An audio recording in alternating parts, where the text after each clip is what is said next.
Halo, selamat pagi semuanya. Karena ini tag-nya pagi-pagi ya, di tengah WFH atau work from home. Ya, mungkin hasilnya seadanya ya, tapi ini salah satu bagian dari upaya untuk mengisi kekosongan selama masa pandemi. Dan kali ini kita akan perkenalan dulu ya. Ini adalah podcast episode pertama saya Chandra.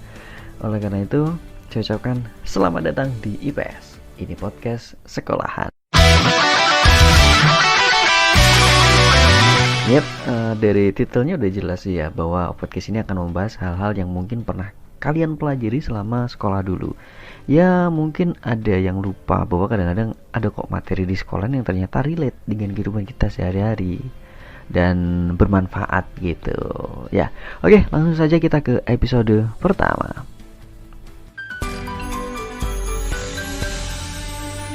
Di episode pertama ini kita akan bahas ini ya, potensi sumber daya alam dan kemaritiman di Indonesia. Ya, ini materi SD sampai SMA kayaknya ada ya. Oke, mari kita bedah satu persatu dari materi ini. Oke, kalau diingat lagi, dulu kita pernah diajarin bahwa letak Indonesia adalah di antara 6 derajat LU sampai dengan 11 derajat LS dan 95 derajat BT sampai dengan 141 derajat BT. Ya.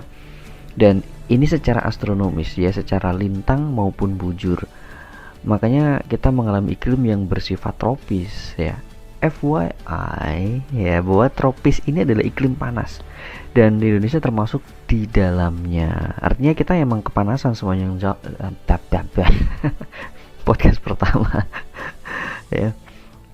Jadi karena Indonesia punya iklim yang tropis atau iklim panas ya, kita kepanasan sepanjang tahun. Tapi kita beruntung, kita tidak begitu merasa kepanasan karena diimbangi sama curah hujan yang cukup tinggi. Jadi ya nggak panas-panas banget gitu ya di Indonesia. Terus kok bisa curah hujannya tinggi? Ini nih ya, perlu kita pelajari lagi lebih jauh, di mana curah hujan di Indonesia cukup tinggi karena disebabkan letaknya yang secara geografis, yaitu di antara dua benua dan juga dua samudra. Jadi Indonesia ini letaknya di tengah Samudra Hindia dan Pasifik, dimana kalau dua samudra ini sama-sama menguap karena dipanasin nih sama matahari, maka nggak heran kalau bisa bawa hujan yang gede banget di Indonesia. Kebayang bos, air segede samudra gitu. Ya kan, jadi dia menguap kemudian membawa hujan di Indonesia, jadi otomatis gede banget hujan di Indonesia. Kalau dua benua yang dimaksud tadi, itu kita ada di antara dua benua Asia dan juga Australia. Ingat kan kalau yang ini ya. Terus ingat juga gak ya, belakangan ini juga dihebohkan nih, kita adanya rentetan gunung berapi di Indonesia yang meletus hampir bersamaan. Nah, kalau yang ini karena Indonesia terletak secara geologis ya, jadi Indonesia terletak di jalur pegunungan dunia, yaitu Sirkum Pasifik dan Sirkum Mediterania. Katanya mereka ini sejalur dan melalui Indonesia. Makanya kalau ada yang satu meletus, lainnya kayak memberi respon serupa gitu, ikut getar atau tremor. Jadi ada gempa atau bahkan sampai ada letusan gunung berapi. Ngalor ngidul ya. Padahal mau bahas potensi alam dan kemaritiman, tapi setahu ini ada hubungannya ya. Coba deh kita ingat lagi apa aja yang ada di Indonesia, potensi apa gitu yang ada di Indonesia. Pertama, hutan. Kalau kita lihat hutan di Indonesia itu punya luas sekitar 99 juta hektar. Coba bayangin, kira-kira ada lebih 50% wilayah Indonesia itu hutan. Jadi kalau kalian sering waktu jalan-jalan lalu kesasar ke hutan-hutan gitu, tenang, berarti kalian masih di Indonesia.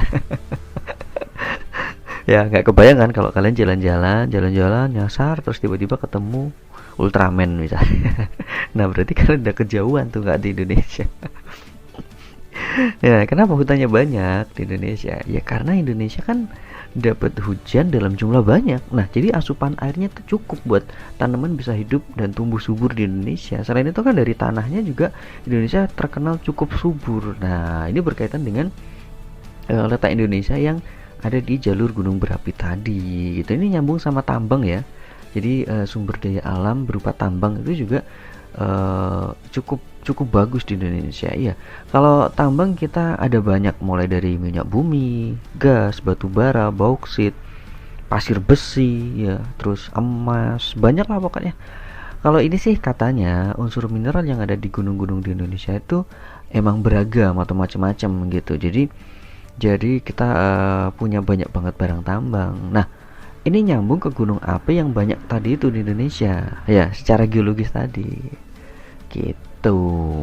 Nah, kalau kemaritiman atau yang dari lautnya, ya, Indonesia juga punya banyak ya. Mulai dari perikanan laut, ada perikanan darat ya. Ini bukan ikannya dipelihara di darat kayak kucing gitu ya. Jadi ikannya ditaruh kandang, diajakin jalan-jalan ke taman sambil diikat gitu. Ya, ikannya ini dipeliharanya di sungai gitu. Nah, sebutannya saja yang perikanan darat gitu ya. Terus kita juga punya hutan mangrove, walaupun hutan tapi dia ada di laut ya, di pinggir laut ya, di pantai. Hutan mangrove atau hutan bakau ini bisa buat wisata atau fungsi ekologis ya, yaitu untuk melindungi ikan-ikan gitu ya.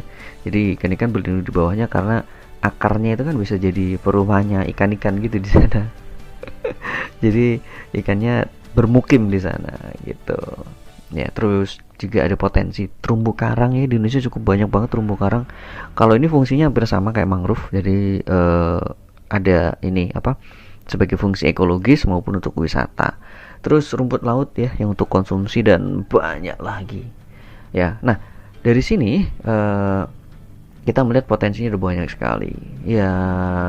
Makanya kalau kita lihat-lihat lagi dari materi-materi sekolah itu sebenarnya ada banyak sekali referensi yang bisa kita gali gitu ya.